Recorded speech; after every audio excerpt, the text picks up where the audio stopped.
Okay, guys, I have a hot take on Cappadocia, Turkey that I need to put out in the internet. So, I have had my eye on Cappadocia for years due to all of the amazing Instagram pictures that I'm sure you guys have seen of hundreds of hot air balloons filling the skies and beautiful girls posing on rooftops. So, it was definitely on my hit list of places to go when I was going to Istanbul. I booked a trip for 3 or 4 days, I believe. And the moment that I landed at the airport, something felt off to me. Like immediately, I could just tell already that the Instagram versus reality discrepancy was real. I stayed in Gorem. I don't know how to pronounce it, but there's basically like two main towns that you're going to stay in Cappadocia when you go. So this is one of them. And when I arrived at the town, the way that I have been describing it to people is just that I felt like I was on a movie set. Like it felt really fake and inauthentic. Like the entire town just exists solely for tourism purposes, but in a really like Western movie set kind of way. It's kind of in the desert and like it's just it looks unnatural and out of place, like this town that's just popped up out of nowhere, only to be servicing tourists. So it's just like kitschy, like souvenir shops and restaurants in every corner, just overpriced everything. And people just trying to get you to come into their shops and buy their crap. So just right off the bat, not my vibe, it's just, it feels like a giant tourist trap. Um, and then basically your options when you're there are to go on the red tour, the green tour, or the blue tour. I mean, this town operates like a well oiled machine. And that's really all there is to do there. I mean, there's like a few other things you can do, like rent a classic car. And like, I mean, I just honestly feel like Cappadocia is designed for Instagram models and influencers. So it's like, yeah, renting a classic car is a thing that you can do. Why would you want to do that? Just so you can drive around and pose on it and like get pictures. I mean, it just like doesn't make any sense why else, that would exist as an activity that would be popular. But, anyways, so yeah, one of these three tours, these are your options. And when I booked this trip, I was just like, cool, I'll just go on a tour a day for my 3 days there and do the hot air balloon ride and call it good.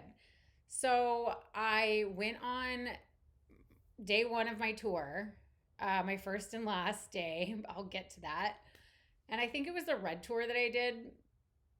So you get in one of these, giant tourist buses, the stereotypical, tourist bus that you envision when you think about just old people traveling across the US. Like I don't mean to sound bad, but you know the vibe. So they drive you from place to place. You have like a few minutes at each location to get out and look around, but it's not really enough time to actually like go for a hike or do anything cool.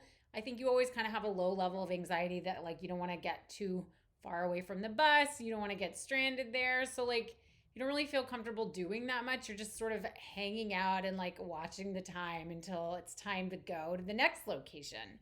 So you really can't enjoy any of these spots anyway, in my opinion. So that's basically that. And I mean, my biggest gripe about these tours, especially, I mean, I've never really experienced this to to this level that it is in Cappadocia, but they take you against your will to these shops, like these tourist trap shops in the middle of the tour to try to get you to buy things. Which and it's so just odd, like for example, we went to this leather factory and they made us sit through a legit fashion show, like turned out the lights, had DJ music blasting, had models walking out. I mean, a fashion show in the middle of the day. And then, like, carried us into their showroom, and all of these leather jackets are just outrageously priced. I'm not exaggerating, like $2,000. Okay. And again, it's like, summer, hot AF. Nobody's trying to buy a leather jacket. And even if I was, I mean, I wouldn't be dropping $2,000 on a leather jacket anywhere in the world, like, let alone, in Turkey. Like, I don't know. It's just, why? Like, why would anyone be doing that? So just so awkward. And it was like, if it had just been one of those places, I would have been like, okay, whatever, I get it. But it wasn't. It was two. It was two locations like this. Like, then we went to this hand painted, like, plate factory. I don't even know what you call it. It was supposedly family owned. They were hand painting clay items, plates and things like that, and like urns. And I mean, it was really beautiful. But again, just the prices on this stuff, outrageous. Thousands of dollars. I'm talking like $12,000 for some of these, like, hand painted urns. So I don't know. I felt like such a tourist trap and such a scam. You always feel guilty when you don't want to buy stuff, but then at the same time, you're kind of annoyed that they took you there, so you don't want to buy anything. I just hated every second of it. I could not get out of there fast enough. I got back to my hotel after that tour and changed my flight and flew back to to Istanbul the next morning. So I just need to say this about Cappadocia. Like, the photos that you see of girls standing on rooftops in front of all of these hot air balloons, I mean, it's not really like that. Like, the hot air balloon rides start at, 4 a.m. So first of all, if you want to experience seeing all the hot air balloons, you're going to have to wake up at like 4 a.m., go stand on the roof of your hotel, which, who really is going to do that, especially if you have stuff to do that day.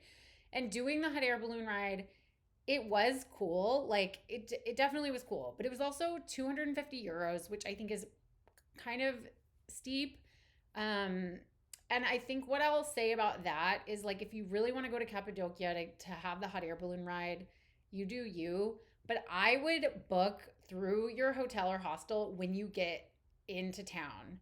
That was the advice I was given by the hotel manager at my place where I stayed. He was like, oh yeah, you get it for like half the price essentially. And I did speak with some other girls on the tour that I went on, where they only paid about like 100 euros for their hot air balloon ride. But I had booked ahead of time, months in advance, because they kind of, online make it seem like, those rides get filled up and you like need to book in advance. But I don't really actually think that's true. I mean, the entire town is hot air balloon companies. So that is their business. I think that there will be spots available no matter what. So I would just not, that would be my advice, I guess, if you absolutely have to go to have that experience. I mean, again, like, it is cool to go on a hot air balloon ride, and I think it is sort of like a bucket list item. But I just think it's not worth making the trek to this town. It's just a giant tourist trap. I feel like it's an internet scam or an Instagram scam, whatever you want to call it. And that's my hot take on Cappadocia. So I just, do with that information what you will.